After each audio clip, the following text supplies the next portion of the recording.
Bonjour, je suis l'une des nombreuses maîtresses de James Collin et je vais vous présenter comment procéder à l'installation d'une cascade dans votre jardin avec le kit de fontaine paysagère James Collin.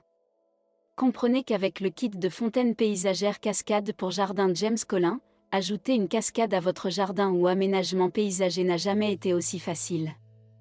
Suivez ce tutoriel vidéo pour une installation sans problème. Le kit de fontaine cascade pour jardin comprend tout l'équipement nécessaire pour construire une cascade unique en son genre dans n'importe quel environnement. Cependant, avant de commencer, vous devez rassembler ou acheter 12 à 15 rochers de la taille d'un ballon de basket et 4 à 6 sacs ou seaux de 50 livres de gravier pour l'installation. Lors de la sélection de vos rochers, gardez à l'esprit qu'une variété de formes et de tailles gérables aidera à naturaliser votre élément d'eau. Vous devez également identifier un rocher avec une surface plate, également appelé rocher de déversoir. Nous expliquerons plus loin comment ce rocher unique sera utilisé lors de la construction de votre cascade. Les rochers et le gravier peuvent être achetés dans les jardineries, les carrières ou les magasins de bricolage. Lorsque vous sélectionnez l'emplacement de votre cascade, nous vous recommandons de choisir une zone de votre jardin qui est fréquemment utilisée. Les éléments d'eau sont souvent situés près des terrasses, des patios ou à l'entrée de votre maison pour un plaisir maximal. Assurez-vous que votre cascade fait face à la principale zone de visualisation ou de rassemblement et qu'elle est visible depuis une fenêtre ou une porte-fenêtre fréquemment utilisée afin d'offrir des vues de l'intérieur et de l'extérieur de votre maison. Une fois que vous avez identifié l'emplacement de votre cascade, positionnez le bassin James avec le panneau d'accès à la pompe à l'opposé du point où la cascade entrera dans le bassin. Marquez la zone en traçant le périmètre du bassin avec une bombe de peinture de couleur vive. Puis, marquez le positionnement du tuyau. Cette marque doit commencer au raccord fileté pré-percé et se terminer dans le coin opposé du bassin où se trouvera la cascade. En utilisant la zone tracée comme guide, creusez le trou pour le bassin James à environ 17 pouces de profondeur. Utilisez la terre excédentaire pour créer une élévation pour votre cascade.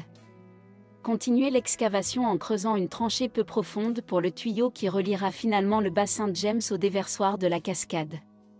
Installez le raccord fileté inclus dans l'orifice de raccord fileté pré-percé sur le côté du bassin.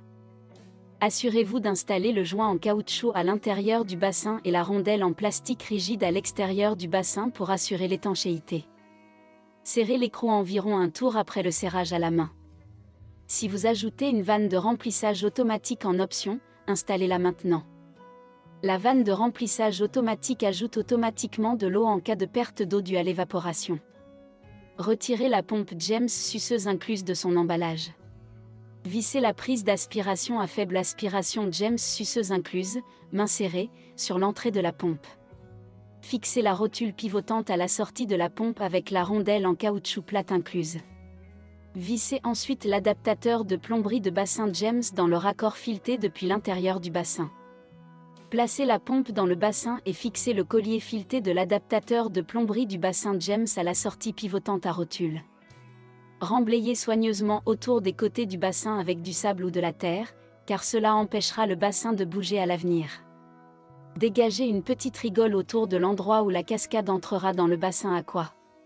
Installez l'une des bandes de géotextile incluses et remblayez la rigole pour fixer la bande en place.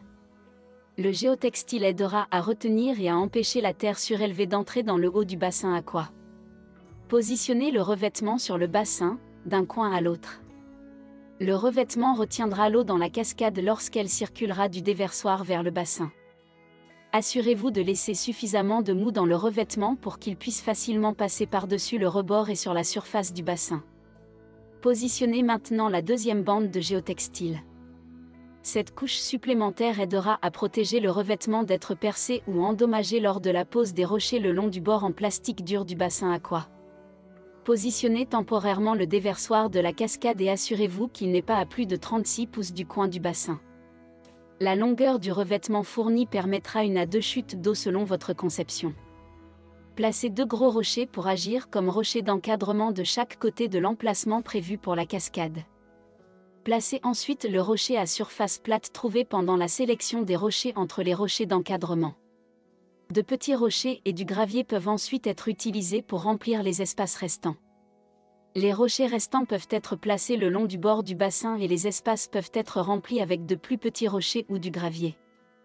La cascade sera le point focal de l'élément d'eau, prenez donc votre temps et faites preuve de créativité. Si vous prévoyez d'ajouter un éclairage, maintenant serait le meilleur moment.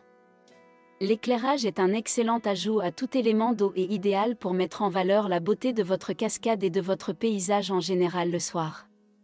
Recouvrez le reste du bassin d'une couche de rochers et de gravier ou de galets de rivière. Compactez soigneusement le sol à l'endroit prévu pour votre déversoir de cascade, puis positionnez le déversoir de cascade devant le rocher du déversoir sur le revêtement. Ajustez la hauteur du déversoir de la cascade pour qu'il soit au ras du point de départ de la cascade. Un lit de gravier peut être placé sur le revêtement sous le déversoir de la cascade pour fournir une base adaptée et augmenter la hauteur du déversoir au niveau souhaité. Mettez de niveau le déversoir de cascade d'un côté à l'autre et inclinez-le vers l'avant d'un quart de bulle sur votre niveau pour assurer un bon écoulement de l'eau.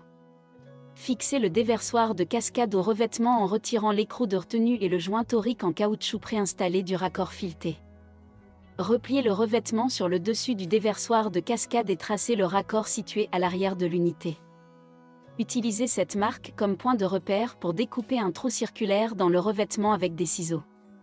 Guidez le trou dans le revêtement sur le raccord et fixez le revêtement au déversoir en réinstallant le joint en caoutchouc et l'écrou de retenue. Un quart de tour après le serrage à la main devrait suffire. Enduisez les filetages du deuxième raccord PVC avec du mastic silicone noir et vissez le raccord PVC dans le raccord du déversoir. Le mastic assure l'étanchéité. Appliquez ensuite le ciment pour tuyau PVC à l'intérieur du raccord et à l'extérieur du tuyau. Insérez rapidement le tuyau dans le raccord et tournez le tuyau jusqu'à ce qu'il soit complètement inséré dans le raccord. Maintenez fermement en place pendant environ 30 secondes. Une fois les connexions de plomberie terminées, enterrez le tuyau avec la terre excavée. Terminez l'installation du déversoir de cascade en camouflant le déversoir avec des rochers. Soyez créatif, utilisez des rondins, du bois flotté, de la mousse ou d'autres matériaux paysagers pour dissimuler le déversoir de cascade. Utilisez le mastic d'étanchéité pour bassin et cascade pour sceller les interstices ou les joints autour de la face du déversoir de cascade et de la cascade environnante, forçant ainsi l'eau à couler sur les rochers de la cascade et non en dessous. Cela maximise le débit d'eau. Laissez sécher le mastic d'étanchéité pendant au moins 1 heure avant d'ajouter de l'eau. Remplissez le bassin en ajoutant de l'eau dans la zone d'accès à la pompe ou en plaçant simplement un tuyau d'arrosage en fonctionnement sur le bassin. Maintenant, pour le moment que vous attendiez, branchez la pompe et testez la cascade. Gardez à l'esprit que vous pouvez toujours ajuster la cascade en plaçant de plus petites pierres, cailloux ou graviers dans la cascade pour changer l'apparence et le son de l'eau qui coule. Avec la cascade en marche, il est temps de couper tout excédent de revêtement, en vous assurant de couper à quelques pouces au-dessus du niveau de l'eau. Les bords restants du revêtement peuvent être repliés et recouverts de gravier ou d'un autre matériau paysager adapté. Une façon unique de naturaliser votre cascade est d'ajouter des plantes. Il existe de nombreuses variétés de plantes aquatiques et terrestres disponibles qui aideront à intégrer l'élément d'eau dans son environnement. La zone autour du bassin peut maintenant être paillée pour fondre l'élément dans le paysage environnant. L'installation de votre kit de fontaine paysagère cascade pour jardin James Collin est maintenant terminée et prête à être appréciée. Chez James Collin, votre paradis est notre passion. Nous créons et testons sur le terrain des éléments d'eau depuis plus de 325 ans afin de vous fournir les produits les plus fiables au meilleur rapport qualité-prix.